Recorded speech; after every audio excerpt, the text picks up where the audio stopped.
Hey, what's up, everyone? I've been rolling in my 2015 Honda Fit from day one, 0 miles to over 100,000 and counting.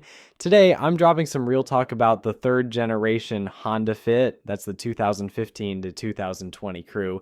And a few things you need to know before you sign on the dotted line. Buckle up because we're diving into one of the biggest headaches you might face: paint problems. All right, let's kick this off with the NH788P recall. If you're eyeing a third gen Honda Fit, here's my hot tip: steer clear of the white ones unless you're ready to roll the dice. This paint code, NH788P, has a notorious rep for chipping, flaking, and peeling off like a bad sunburn, leaving bare metal or primer exposed. And guess what? That's a fast track to Rust City, way before this car should be showing its age. Honda did step up with an extended warranty for this issue, covering 2015 to 2018 fits, and some HRVs painted in this shade, up to 7 years from the original purchase date. No mileage cap. But here's the catch: if your fit's past that window by now, you might be out of luck unless Honda's feeling extra generous. Me? I've got a white orchid pearl fit myself, and knock on wood, I've dodged this bullet so far. No flakes, no rust, just pure luck. But trust me, I've seen the horror stories online: roofs and hoods looking like a shedding snake and owners fuming. Let's talk about that hatch, because it's a drama queen across all Honda Fit generations, and the third gen's no exception. The hatch handle and locking mechanism, they love to jam up over time.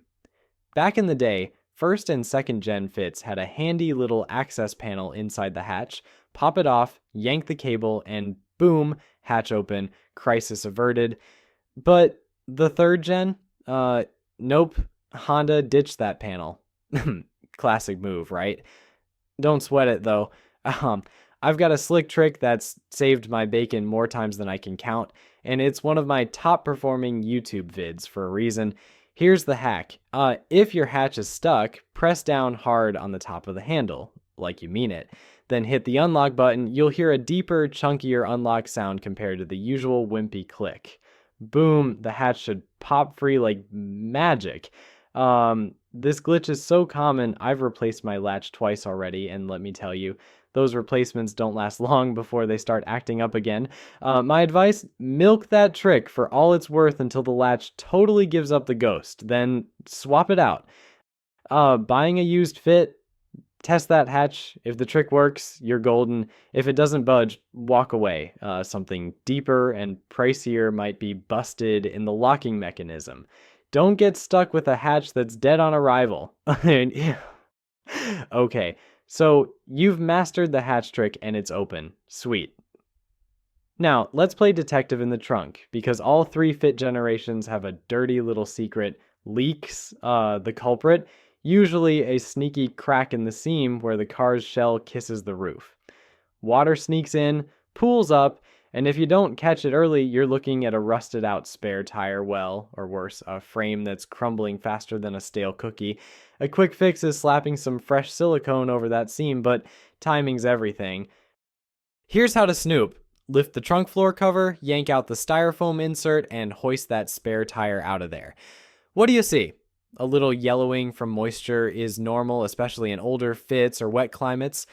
But if you spot rust that's orange or dark brown, red flag, my friends. That's water's been partying back there for a while, and it might have already chewed into the frame.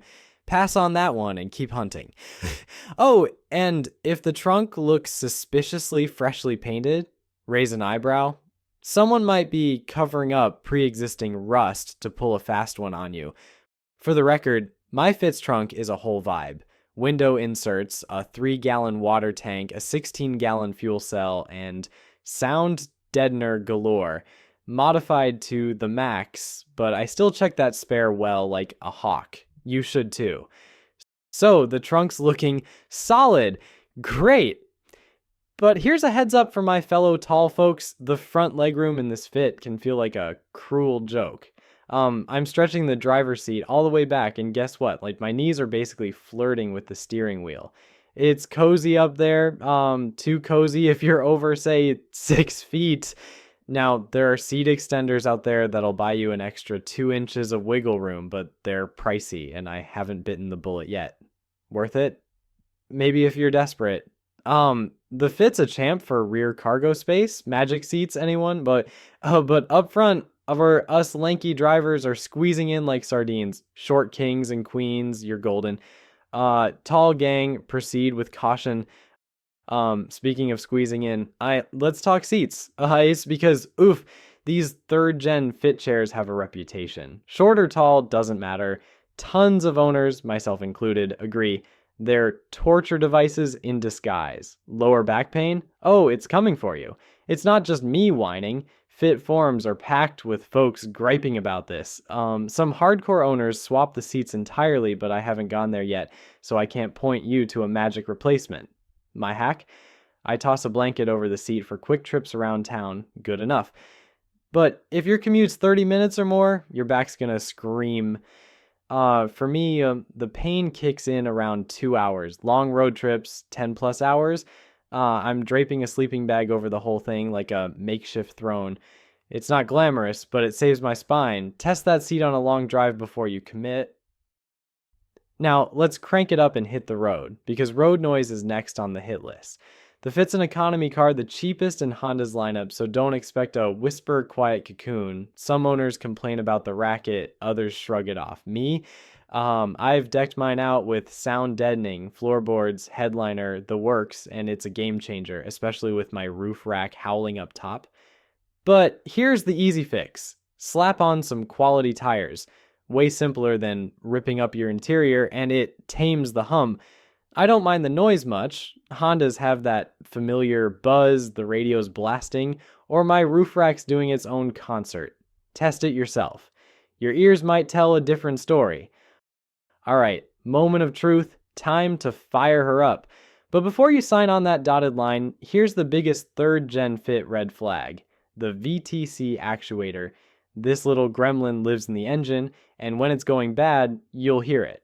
That's the variable timing control actuator failing, and it's an $800 to $1,000 gut punch to fix at a shop. You can limp along with it, but trust me, it'll chew up more parts and double your bill down the road. Sneaky catch? If the seller warmed up the car before you got there, it won't rattle, hiding the problem.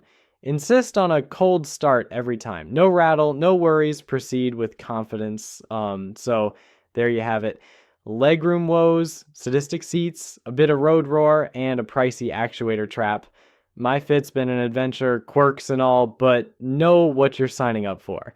What's your next question? If you'd like to know how much I've spent on maintaining the car from 0 to 100,000 miles, hit that subscribe button, because in my next video, we're going to go over all my maintenance receipts and see how much everything costs to fix.